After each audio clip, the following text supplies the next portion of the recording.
नमस्कार मंडळी, पुन्हा एकदा आपल्या नवीन एका व्हिडिओमध्ये तुम्हा सगळ्यांचं खूप खूप मनापासून स्वागत. हो, तुम्ही थंबनेलला पाहिलं अगदी बरोबर आहे. आज आपण मटारमध्ये बेसन पीठ घालून अगदी भन्नाट अशी जबरदस्त रेसिपी करतोय, जी की तुम्ही यापूर्वी कधी बनवली नसेल आणि पाहिलीसुद्धा नसेल. एकदा का तुम्ही ही रेसिपी पूर्ण पाहिली की लगेच करायला घ्याल, एवढी सोपी आहे. चला तर मग वेळ न करता रेसिपीला सुरुवात करूयात. तर इथे पहा, मटार घेतलेले आहेत मी अर्धा कप इतके, आणि सोबतच मिक्सरच्या भांड्यामध्ये हे मटार घालून घ्यायचे आहेत. त्याच्यामध्येच आपल्याला 6 ते 7 लसूण पाकळ्या, 1 मिरची घालायची आहे, भरपूर अशी कोथिंबीर घालायची आहे, आणि सोबतच आपल्याला त्याच्यात घालायचं आहे 1 चमचा इतकं जिरं. आता हे आपल्याला जाडसर वाटून घ्यायचं आहे, जास्तसुद्धा जाडसर ठेवायचं नाही आणि अगदी बारीकसुद्धा करायचं नाही आहे. पाणी न घालता वाटून घ्यायचं आहे. पहा, इथे हे आपण वाटून घेतलेलं मिश्रण साईडला ठेवून देऊया. या पद्धतीनंच आपल्याला पहा इथे वाटून घ्यायचं आहे. आता हे साईडला ठेवून दिलं. आता आपण एक छोटीशी तयारी करून घेऊया वाटण्यासाठीची. तर पहा, इथे ना खरंच खूप मस्त रेसिपी आहे. पहिल्यांदाच मी बनवली होती आणि एवढी जास्त आवडली घरामध्ये सर्वांना की एकदा तुम्ही बनवली ना तर नेहमीच बनवाल. त्यामुळे ही नक्कीच सर्वांच्या घरी रेसिपी व्हायलाच हवी आणि युनिक आहे, एकदम नवीन आहे. तर त्यासाठी आपल्याला इथे पहा खोबरं घ्यायचं आहे. खोबरं इथे मी पाव कप इतकं घेतलं आहे, आणि सोबतच इथे पहा एक कांदा घेतला आहे. आता हा सुद्धा उभ्या लांब तुकड्यांमध्ये आपल्याला कट करून घेऊन तो सुद्धा आपल्याला तेलावरती छान असा भाजून घ्यायचा आहे.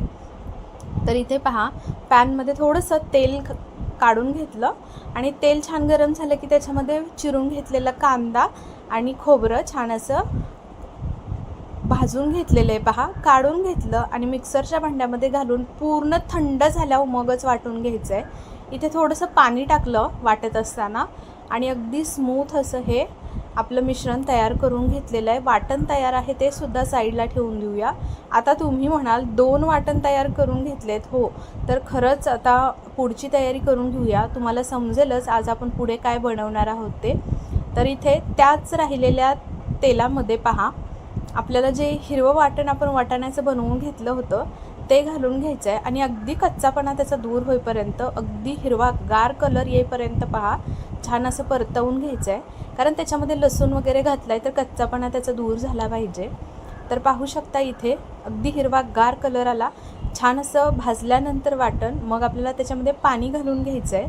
तर पाणी इथे पहा, जितकं आपण मटार घेतलं होतं की नाही तितकंच पाणी घालून घ्यायचं आहे. तर आता मी इथे अर्धी वाटी इतकं इथे पाणी घालून घेतलं, आणि छान पाण्याला या उकळी आली मिश्रणाला की मग त्याच्यामध्ये आपल्याला अर्धी वाटी इतकं बेसन घालून घ्यायचं आहे. पहा, आता तुम्ही म्हणाल हे काय नवीन, आणि वाटणसुद्धा तयार करून ठेवलं आहे. तर हो, तर आता हे वाटण ना आपल्याला छान अगदी व्यवस्थित या बेसनमध्ये व्यवस्थित गाठी गुठळ्या मोडून घ्यायच्या आहेत बेसनच्या, आणि अगदी आपण पिठलं जसं बनवतो त्या पद्धतीनं हे अगदी व्यवस्थित आपल्याला पिठल्यासारखं मिश्रण तयार करून घ्यायचं आहे. तर आता तुम्ही मटारचं पिठलंसुद्धा या पद्धतीनं बनवू शकतात बरं का, पण आज आपण काहीतरी वेगळंच बनवतो आहे, त्यामुळे रेसिपी संपूर्ण पहा.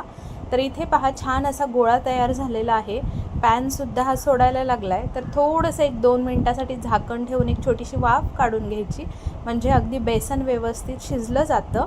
अजिबात बेसनसुद्धा कुठे म्हणजे कच्चं वगैरे लागत नाही खाताना. तर आता पहा, मिश्रण तयार आहे. गॅस बंद करून दिला, आणि एका ताटामध्ये पहा इथे तेल लावून घेतलेलं आहे. आता याच्यावरती हे जे आपण मिश्रण तयार करून घेतलं होतं ते काढून घ्यायचं आणि व्यवस्थित थापून घ्यायचं आहे. बघा, व्हिडिओत दाखवते अगदी त्या पद्धतीनं सर्व बाजूंनी समान आकारामध्ये थापून घ्यायचं आहे. जाड आणि पातळ कुठेही ठेवायचं नाही, एकसारखं थापून घेतलेलं आहे. आता वरतून पहा, याच्यावरती तीळ वगैरे अजिबात घालायची गरज नाही. तर पाहू शकता इथे. आता ह्या वड्या ना आपण कट करून घेऊयात. तर इथे पहा, अशा पद्धतीनं आपल्याला जसं हवं तसं तुम्ही कट करू शकता. तर आता इथे मी चौकोनी आकारामध्येच या वड्या कट करून घेते. तर तोपर्यंत मला तुम्ही सांगा, इथपर्यंत तुम्हाला माझी थोडी जरी रेसिपी आवडली असेल तर प्लीज एक व्हिडिओला लाईक करा, आणि चॅनलवरती कोणी अजून नवीन असेल, सबस्क्राईब केलं नसेल तर नक्की सबस्क्राईब करून त्याच्या पुढील बेल आयकॉन प्रेस करा, म्हणजे माझे छान छान व्हिडिओ जेव्हा पण मी साधे सोपे व्हिडिओ अपलोड करते तेव्हा त्याचं नोटिफिकेशन सर्वात पहिल्यांदा तुमच्यापर्यंत येईल. तर पाहू शकता इथे आपण ह्या वड्या कट करून घेतलेत, अगदी छान व्यवस्थित वड्या निघतात बघा. पूर्णपणे थंड केला ना की मगच वड्या कट करायच्या आहे, मिश्रण थंड झाल्यानंतर. आता हे मिश्रण आपण वड्या कट करून घेतलेलं पूर्ण ह्या वड्या पॅनमध्ये थोडंसं तेल घालून घ्यायचं. अगदी चमचाभर तेलामध्ये या वड्यांना आपल्याला फ्राय करून घ्यायच्या आहेत, जेणेकरून ह्या अगदी आपण कुरकुरीत वड्या होतील आणि खातानासुद्धा तितकंच भारी लागेल. मस्त अगदी या वड्या कुरकुरीत होईपर्यंत तळून घेऊयात. तर दोन्ही बाजूनी पहा मध्यम आचेवरती खरपूस अशा तळून घ्यायच्या आहेत, म्हणजे अगदी आतूनसुद्धा कुठेही मिश्रण कच्चं राहत नाही. अगदी व्यवस्थित या छान अगदी फ्राय होतात आणि खातानासुद्धा कुठे कच्चापणा जाणवत नाही. पाहू शकता अशा पद्धतीनं अगदी चमचाभर तेलामध्ये व्यवस्थित फ्राय करून घेतल्या. आता ह्या काढून घ्यायच्या, काढून घेऊन साईडला ठेवून द्यायच्या. त्याच पॅनमध्ये पहा आता पुढची तयारी करून घेऊया. तर आता ही तुम्हाला प्रोसेस दिसायला जरी मोठी असली ना तरी लगेच होणारी आहे आणि खायलासुद्धा अप्रतिम लागते ही रेसिपी. तर तेल घालून घेतलं त्याच पॅनमध्ये, जिरं मोहरीची खमंग फोडणी करायची. सोबतच त्याच्यामध्ये काही बेसिक मसाले घालायचे आहेत. त्याच्यामध्ये हळद घातली आपण 1 चम्मच इतकं, त्याच्यानंतर धना पावडर घातली 1 चम्मच आणि जो कांदा लसूण मसाला असतो ना आपण वर्षभराचा जो साठवणीचा मसाला वापरतो तो 1 चम्मच घातलेला आहे. आता इथे मी सुरुवातीला आपण वाटणामध्ये मिरचीसुद्धा वापरली आहे पहा मटारच्या वाटणामध्ये, म्हणून 1च चम्मच वापरलेलं आहे. तर लगेचच जे आपण कांदा आणि खोबऱ्याचं वाटण बनवून घेतलं होतं ते वाटण ह्याच्यामध्ये घालून घ्यायचं आणि व्यवस्थित मिक्स करून घ्यायचं. आता पाहू शकता मसाला अगदी व्यवस्थित तेल सुटेपर्यंत भाजून घेतला. तर आता याच्यामध्ये पहा आपल्याला काय करायचं आहे, थोडंसं जे आपल्याकडे गरम मसाला असतो तो गरम मसाला याच्यामध्ये घालून घ्यायचा. आता याच्यामध्ये मी थोडंसं पाणी टाकलेलं आहे पहा. जे मिश्रण आपण वाटून घेतलं होतं ना मिक्सरच्या भांड्यामधून, त्या मिक्सरच्या भांड्यामध्ये थोडंसं पाणी टाकलं आणि ते ह्याच्यामध्ये टाकलं होतं. तर आता तुम्हाला जितका थिकनेस हवा आहे तितका तुम्ही ह्याचा थिकनेस ठेवू शकता. ज्या वड्या आपण फ्राय करून घेतलेल्या त्या घालून घेतल्या, त्याच्यानंतर थोडंसं पाणी टाकलं, चवीनुसार मीठ टाकलं, कोथिंबीर टाकली आणि 2 ते 3 मिनटं पहा आपण हे व्यवस्थित अगदी उकळेपर्यंत मस्त हा रस्सा शिजवून घेतलेला आहे. आता तुम्हाला अजूनही याच्यापेक्षा जर पातळ बनवायची असेल ना तरीसुद्धा तुम्ही बनवू शकता, पण इथे पहा काय मस्त अशी ही रस्सा तयार झालेला आहे या वड्यांपासून मटारच्या. कधी तुम्ही ही रेसिपी खरंच केली नसेल आणि नक्की एकदा करून पाहिली ना तर आठवड्यातून 3-4 वेळा बनवून खाल, एवढी जबरदस्त लागते आणि नक्की सर्वांना घरातल्या आवडतेसुद्धा. मी पहिल्याच वेळी बनवली होती पण अगदी खायलासुद्धा राहिली नाही. ज्यांच्यासाठी बनवली होती टेस्ट करायला त्यांना तर थोडीच राहिली, म्हणजे अगदी मी आणि यशनेच बऱ्यापैकी जास्त खाल्ली, संपवली आणि विचारसुद्धा केला नव्हता एवढी टेस्टी होईल. तर लगेच गॅस बंद करून दिला पहा, वरतून थोडीशी कोथिंबीर घातली. आता इथे आम्हाला थोडंसं थिकच ठेवायचं होतं कारण असंच खायला खूप भारी वाटतं.